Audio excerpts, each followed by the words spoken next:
That boy who used to spend days in the garage with only his imagination and a couple hand tools has gotten lost in the grind of the real world.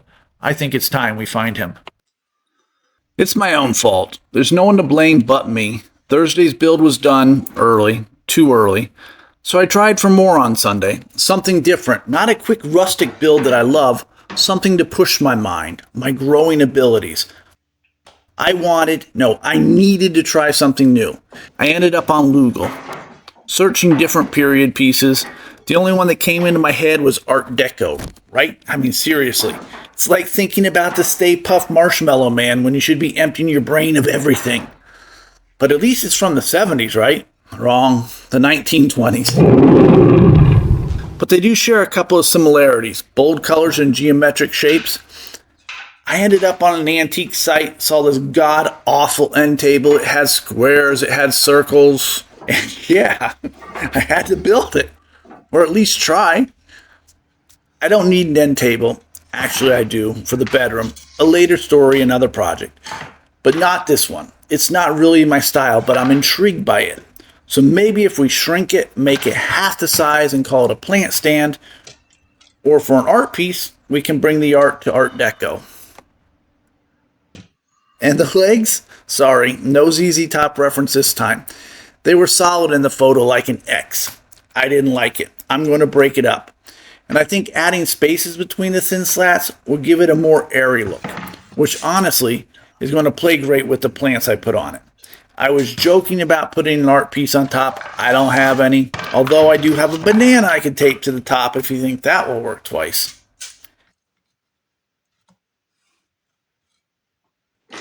At the table saw, I ripped my slats down to size. Cutlass is in the description. It's all 3/4 stock though, and I ripped some 1 1/4 inch wide slats and some 1/2 inch slats. It'll make sense in a minute. Let's do that again. I love that sound. One more time. Alright, so the original legs were more like a base. They reached all the way across the whole thing. But we're going to break them up, hence all the slats. The question then is, how many slats, how high up, and without plans, it's all trial and error. I'm not afraid of failing. It's inevitable. But if you don't try anything, then you never succeed and you never experience anything. That looks about right, and it holds up well with the 1/2 inch circle. I just need 3 sets of them now for the legs. I have 3 legs times 4 spacers is... If you guessed 12, ha ha ha, you are correct. I cut the spacers and all the leg pieces to size at the old Delta miter saw. She's still hanging in there after all these years.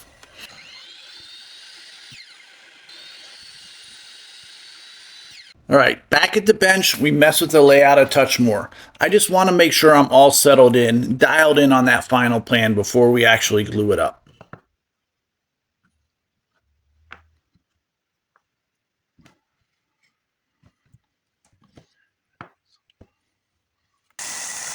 I sanded the Wen 120 grit and we're off for the glue up.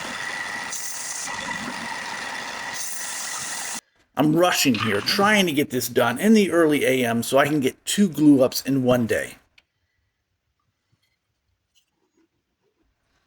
So I make a little jig, just a right angle jig so I can push the boards in tight, glue and shoot.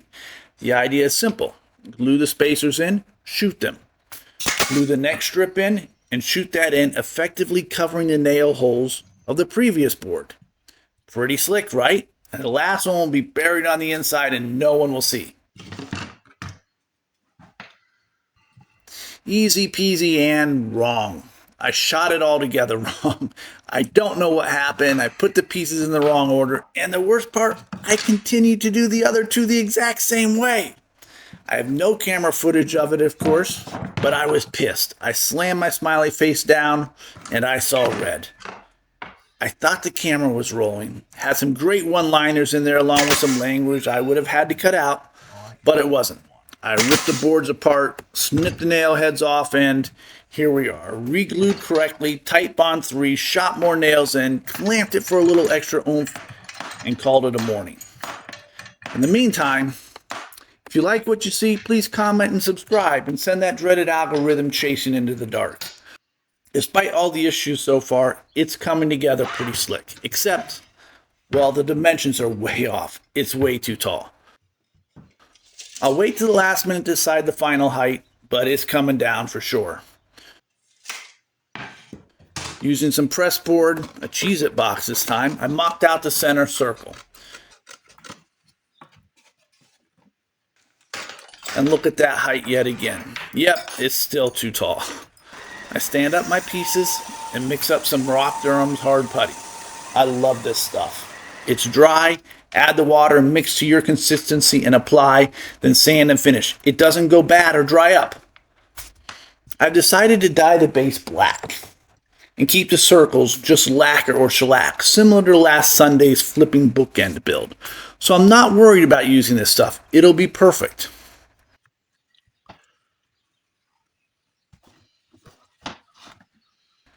I track down some wood for the second circle and draw it out, then cut it up.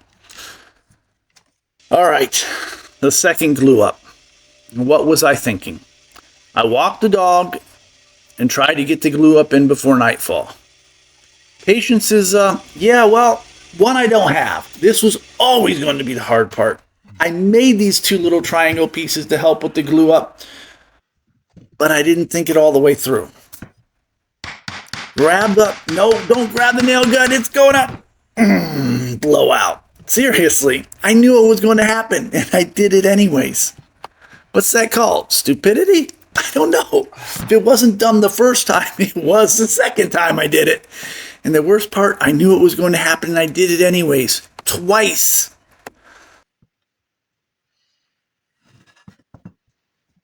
To be fair, the second shot I knew was going to blow out. But I figured it would still at least help hold it all together while the glue dried. That's my reasoning. A board, a clamp, and we're calling it a night. Look, if you learn nothing else from this channel, take away these two things. One, you don't have to be good at something to enjoy it. And two, none of us start at the finish line. It's a new dawn, it's a new day, and it's still an ugly mess. No magic gnomes bailed me out this time. Look, I'm not overly worried. As long as the glue holds, once I get the lower platform cutting on, it should hold it all tight. And the holes, rock hard water putty again. Second disc, roughly cut, I hit it with the wen. Then I caved in and made a jig, slowly pivoting the second circle into the sanding disc. It's a slow process and not sure it's the best way to do it, but it worked for me. All right, the top platform has a hole in it, and I could easily flip it upside down, and that was the plan, but maybe I could fill the hole with a plug. To match that plug to the color of the base, God, why do I do these things at the last minute?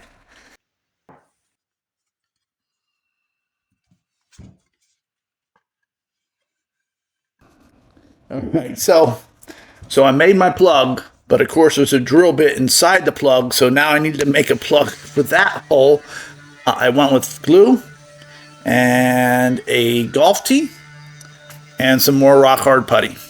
Sanding it out, fingers crossed.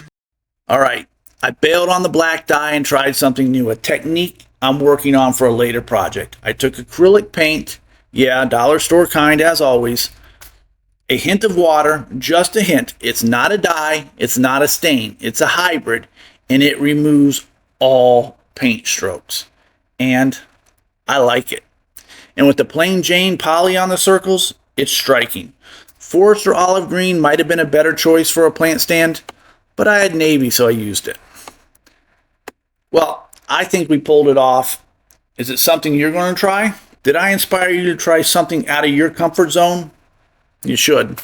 As always, thanks for watching, and if you like making something out of nothing, please be sure to like, comment, and subscribe, and share the video with anyone you think who would enjoy it. Until the next time.